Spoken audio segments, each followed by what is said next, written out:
The restaurant was nearly empty when it happened. Just the clinking of silverware and the soft hum of jazz filling the air.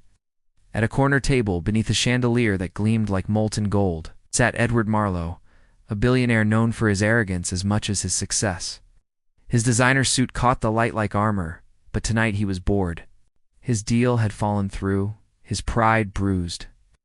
Then he spotted her, a waitress with tired eyes.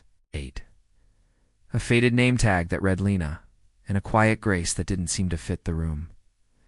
Smirking, he raised his glass and called her over.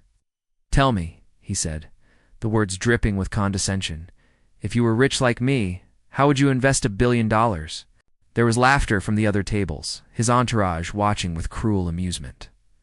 But Lena didn't flinch. She simply met his gaze, steady and calm. "Sir," she said softly, "I'd start by investing in people who've forgotten how to be kind." The laughter stopped. "Before I tell you what happened next, tell me in the comments where you rewatching from. I love knowing who's listening." Edward blinked. For the first time in a long while, someone had spoken to him without fear, without flattery. Ow. Her voice wasn't loud, but it carried something sharp. Truth. He leaned back, masking discomfort with a smirk. "Oh, and what would that return me, exactly?" he asked. Lena placed the bill in front of him, her hand steady. "Peace," she said simply. "You'd be surprised how valuable it is when you can finally afford it." There was a silence that seemed to stretch forever. The jazz faded behind the sound of his own pulse. Edward wanted to dismiss her, to laugh it off, but he couldn't. Something in her tone, something in those words clung to him. He left a ridiculous tip, half to save face, and half because he didn't know what else to do. As he walked out into the cold night, her words echoed in his mind. For days he couldn't shake them. He replayed that night again and again, the way her eyes didn't flinch, the way she said peace like it was a currency he'd never earned. Weeks passed. Business went on, deals were signed, the world bowed as usual. But inside, something had shifted. His reflection began to look unfamiliar. The same face, but emptier. One evening, while flipping through old photos in his office, he found one of his late mother, her apron, her tired smile. She'd worked 3 jobs to raise him. A waitress once, just like Lena. He swallowed hard. That night, Edward made a decision. He found her again. Same restaurant. Same tired grace. She didn't notice him walk in, not at first. The restaurant had grown busier now, laughter bouncing off the walls. But when she turned and saw him, her hand froze mid-motion, holding a tray. "Mr. Marlowe?" she whispered, unsure. He smiled, but there was no arrogance this time, just humility. "You were right," he said. "I didn't know how poor I really was." He asked her to sit. She refused at first, insisting she was on duty, but something in his voice made her pause. So she sat. Edward pulled out a folder and slid it across the table. Inside were documents, a new business plan, written not for profit, but for purpose.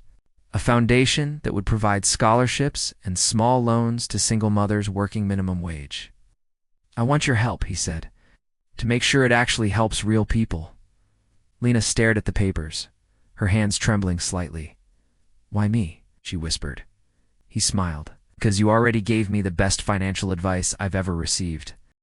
For a moment, the world seemed to stop, the clatter of dishes fading to a soft hum. Tears filled her eyes, and she turned her face away to hide them. "You don't owe me this," she murmured. He shook his head. "No," he said quietly, "but I owe the world someone who reminded me what wealth really means."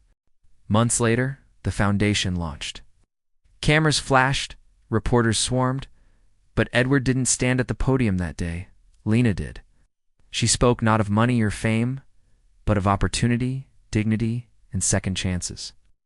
The audience, investors, politicians, waiters, and workers alike, fell silent. "The greatest investment," she said, voice trembling but strong, "is the one that gives someone back their hope." The applause that followed wasn't thunderous, it was honest. It rolled like a wave through the hall, a sound full of belief. After the event, Edward stood in the back, unseen, smiling faintly. For the first time in years, he felt light.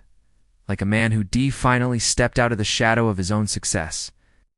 And as he watched Lena shake hands and laugh with the crowd, he realized something profound.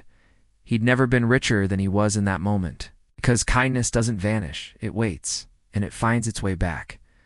And sometimes, it returns through the voice of someone the world almost overlooked. So, wherever you're watching from, remember this.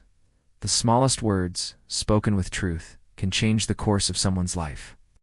If this story touched you, give it a like, share it with someone who needs a reminder, and subscribe for more stories that prove one simple thing: humanity still matters.